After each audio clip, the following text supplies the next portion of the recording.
Semua kelompok pasti merasa dirinya di atas tapi kan kebenaran itu Pak, harus bisa dibuktikan bahwa itu benar. Bukan hanya sebatas mengklaim bahwa dia di atas kebenaran. Sebatas klaim saja, semua orang bisa. Tapi harus dibuktikan benarkah dia di atas kebenaran. Dengan cara apa? Kita jadikan tadi Pak, Rasulullah dan para sahabatnya sebagai parameter. Kalau kita nggak punya parameter yang jelas, gimana kita akan bisa menilai coba? Harus punya parameter. Parameternya tadi sudah jelas Al-Quran, hadis, dan apa yang dipahami oleh para sahabat Rasulullah Sallallahu Alaihi Wasallam. Kenapa para sahabat? Karena dalilnya sudah sangat jelas. Pujian Allah dan Rasulnya terhadap para sahabat banyak banget dalam Al-Quran dan hadis. Mungkin antum sering mendengar kajian tentang masalah itu. Allah berfirman, "Was-sabiquna al-awwalun minal muhajirin wal ansar walladzina taba'uuhum bi ihsan radhiyallahu anhum wa radu'an." Dan as-sabiquna al-awwalun dari kalangan muhajirin dan ansar dan orang-orang yang mengikuti mereka. Mereka ini siapa? Muhajirin dan ansar. Allah ridha kepada mereka dan mereka pun ridha kepada Allah. Lihat. Allah sudah menyatakan keridhaannya kepada muhajirin, ansar dan orang-orang yang mengikuti mereka dengan kebaikan. Berarti kebalikannya apa? Orang yang tidak mau mengikuti muhajirin dan ansar, Allah tidak ridha kepada mereka. Rasulullah SAW sabda, khairun nasi qarni, tsumma alladziina yalunahum, tsumma alladziina yalunahum. Sebaik-baik manusia itu generasiku, kemudian setelahnya. Kemudian apa? Setelahnya. Hadis ini mutawatir, Pak. Diriwayatkan oleh lebih dari 20 sahabat. Sebaik-baik manusia adalah generasiku. Siapa itu?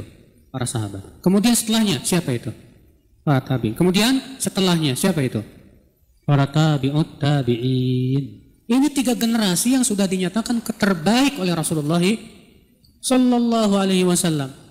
Kemudian ada orang berkata, saya pernah baca juga, dia bilang, jangan hanya salaf dong yang dijadikan tolak ukur. Salaf itu siapa sih Pak? Salaf itu adalah Rasulullah, para sahabat, para tabi'in dan para tabi'ut. Inilah salaf. Yang antum pikirkan ketika mendengar kata salaf, bukan Ustadz Fulan, bukan. Salaf artinya Rasulullah dan para sahabatnya dan 3 generasi yang utama, itu salaf. Karena masalahnya kata salaf atau salafi ini di zaman sekarang ini berusaha terus dirusak, Pak. Dirusak. Ya. Nah, ada orang berkata begitu.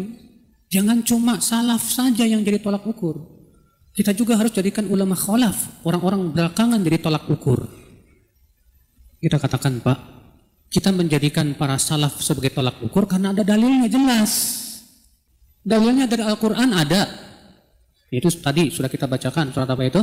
At-Taubah ayat 100. Juga Allah berfirman dalam surat Al-Baqarah, fa in amanu bimithli ma amantum bih faqad ihtadau.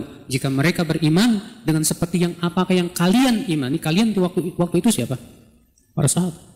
Maka sungguh mereka dapat hidayah. Ada jelas ada dalilnya. Kenapa kita jadikan salaf itu tolak ukur dalam masalah akidah dan beragama?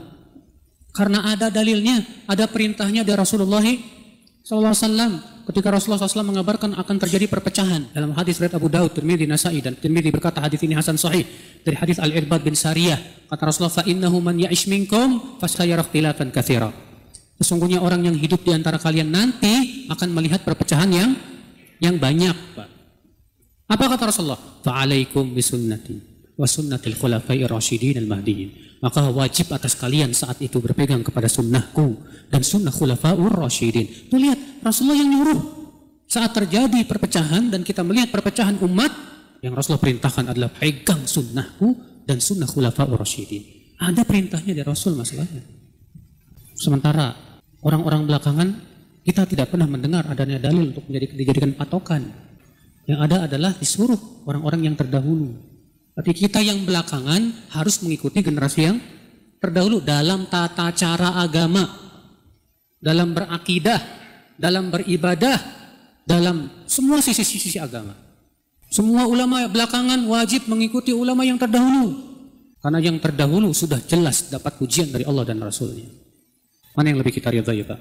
Mengikuti generasi yang sudah jelas-jelas dipuji oleh Allah dan Rasulnya? Atau mengikuti generasi belakangan yang gak ada pujian dari Allah dan Rasulnya? Tentu kita lebih aman dong mengikuti yang sudah dinyatakan oleh Allah dan Rasulnya itu sebagai generasi terbaik, aman kita. Bahkan Rasulullah yang mengatakan begitu. Dalam hadis yang sahih Rasulullah sabda apa? An-nujum amanatun lis-sama, fa idza dhahabatin nujum atatis sama ma tu'ad. Bintang itu keamanan untuk langit, kata Rasulullah. Apabila bintang telah pergi, akan datang kepada langit yang dijanjikan, itu kiamat. Ana amanatun li ashabi. Fa idza dhahabtu ana ata ashabi ma yu'adun. Aku, kata Rasulullah, keamanan untuk para sahabatku. Kalau aku telah pergi, akan datang kepada para sahabatku yang telah dijanjikan kepada mereka. Apa itu? Para sahabat saling berperang. Seperti di zaman Ali. Kemudian apa kata Rasulullah? Wa ashabi amanatun li ummati. Dan para sahabatku adalah keamanan untuk umatku. Fa idza dhahaba ashabi ata ummati ma tu'ad. Apabila telah pergi para sahabatku, akan datanglah kepada umatku yang dijanjikan. Kata Imam Nawawi ketika mensyarah hadis ini, yang dijanjikan itu berupa perpecahan, peperangan sesama kaum muslimin, munculnya pemikiran-pemikiran yang menyesatkan. Ternyata Rasulullah tegas mengatakan dalam hadis itu, Pak, bahwa para sahabat keamanan untuk umat Islam. Bagaimana kita tidak merasa aman sementara Rasulullah sudah menyatakan bahwa mereka keamanan?